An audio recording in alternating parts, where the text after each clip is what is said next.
Hi hello welcome to DSD tales Telugu. ఈరోజు మన recipe వచ్చి కాబూలీ చనా పులావ్ అండి. ఎప్పుడు స్నాక్స్ లాగా కాకుండా ఒకసారి ఇలా కూడా ట్రై చేయండి. ఈ రెసిపీ కోసం ఒక ప్రెషర్ కుక్కర్లో ఓవర్ నైట్ నానబెట్టుకున్నటువంటి కాబూలీ శనగల్ని తీసుకోండి. ఒక గ్లాస్ వాటర్ పోసుకోండి. కాబూలీ శనగల్లో ఫైబర్ కంటెంట్ ఎక్కువ ఉండడం వల్ల డైజెషన్కి చాలా మంచిదండి. అలాగే చాలా ప్రోటీన్ ఉన్నటువంటి ఫుడ్. సో కనీసం మంత్లీ వన్స్ అయినా ఇలాంటి రైస్ ఐటమ్ చేసుకొని తినడానికి ట్రై చేయండి. ఇప్పుడు కుక్కర్కి లిడ్తో కవర్ చేసి విజిల్ పెట్టేసి ఒక 3 విజిల్స్ రానివ్వండి. 3 విజిల్స్ వచ్చి కుక్కర్ చల్లారేలోపు మనం ప్యారలల్గా వెజిటేబుల్స్ ఏమేమి కావాలో అవి కట్ చేసుకుందాం. సో లేట్ చేయకుండా ఇంకా రెడీ ప్రాసెస్ చూద్దామండి. దీనికోసం 2 మీడియం సైజ్ ఆనియన్లు, అలాగే 2 టమాటాలు, 4 పచ్చిమిర్చి, కొంచెం కొత్తిమీర కావాలండి. మీ దగ్గర పుదీనా ఉన్నట్లయితే పుదీనా కూడా తీసుకోండి. ఇప్పుడు ఈ ఉల్లిపాయలు టమాటోల్ని చక్కగా వాష్ చేసేసుకొని సన్నగా వీడియోలో చూపిస్తున్నట్లుగా పొడవుగా స్లైసెస్లా కట్ చేసేసుకోండి. చిన్న ముక్కలు కట్ చేయాల్సిన అవసరం లేదు. అట్లాగే పచ్చిమిర్చిని కూడా నిలువుగా చీరుకోండి. టమాటోల్ని కూడా సన్నగా తరుక్కోండి. మీకు నా వీడియోస్ నచ్చినట్లయితే తప్పకుండా లైక్ బటన్ హిట్ చేయండి. అప్పుడే నాకు ఎంకరేజ్మెంట్ వస్తుందండి మరిన్ని వీడియోస్ చేయాలని. అలాగే తప్పకుండా సబ్స్క్రైబ్ చేసుకోండి. ఇప్పుడు కొత్తిమీర పుదీనాను కూడా సన్నగా చాప్ చేసుకోండి. నా దగ్గర పుదీనా లేదండి, సో ఓన్లీ కొత్తిమీర ఒకటేనండి. సన్నగా చాప్ చేసుకున్న కొత్తిమీర, టమాటోలు, ఆనియన్, పచ్చిమిర్చి అన్నీ పక్కన పెట్టుకోండి. ఇప్పుడు రైస్ కోసం 2.5 కప్స్ రైస్ తీసుకున్నానండి నేను ఇక్కడ.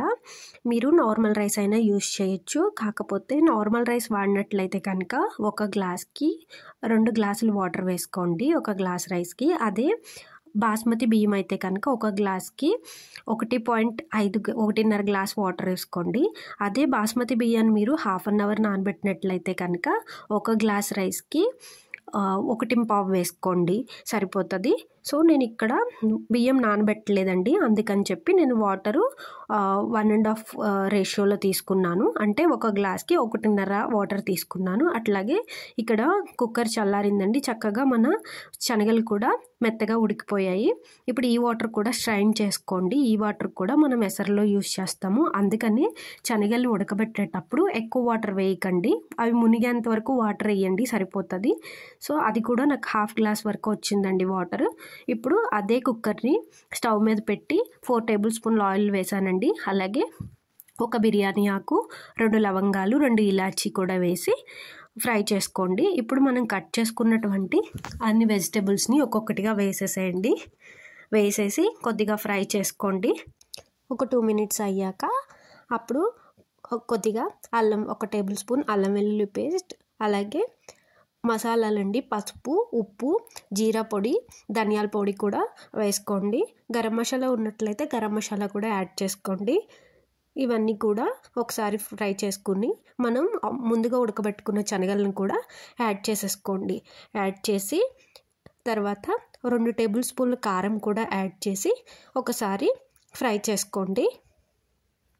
ఇప్పుడు మనం శనగలు ఉడకబెట్టి స్ట్రైన్ చేసుకున్న వాటర్ పక్కన పెట్టుకున్నాం కదండి, ఆ వాటర్ పోసుకోండి. అది ప్లస్ మనం రైస్కి 1:1.5 రేషియోలో శనగలు స్ట్రైన్ చేసిన వాటరు, నార్మల్ వాటరు కలిపి ఎగ్జాక్ట్గా సరిపోయేటట్టు అడ్జస్ట్ చేసుకొని వాటర్ అయితే యాడ్ చేసుకోండి. అలాగే రైస్ కూడా వేసి ఇక్కడ ఒకసారి టేస్ట్ చూసుకోండి. ఏమైనా సరిపోకపోతే అడ్జస్ట్ చేసుకోండి. ఇలా కొద్దిగా పొంగు వచ్చాక అప్పుడు పుదీనా, కొత్తిమీర పైన వేసి కుక్కర్కి మూత పెట్టేసి 3 విజిల్స్ రానివ్వండి. కుక్కర్ పూర్తిగా చల్లారిన తర్వాత అప్పుడు విజిల్ తీసి మూత తీసి వేడివేడిగా సర్వ్ చేసుకోండి. దీనికి కాంబినేషన్గా ఆనియన్ రైతా కానీ లేదా బంగాళదుంప కుర్మా కానీ బాగుంటుందండి. లేదా లంచ్ బాక్స్లోకి ఉత్తిగా అయినా కూడా బాగుంటుందండి రైస్. ఇలాంటి వీడియోస్ కోసం డిఎస్డి టేల్స్ తెలుగుని సబ్స్క్రైబ్ చేసుకోండి. ఈ రెసిపీ నచ్చినట్లయితే తప్పకుండా కమెంట్ అండ్ షేర్ చేయండి. లైక్ చేయడం మర్చిపోవద్దు. Thanks for watching. మళ్ళీ నెక్స్ట్ వీడియోలో మంచి రెసిపీతో కలుద్దాం. Bye bye.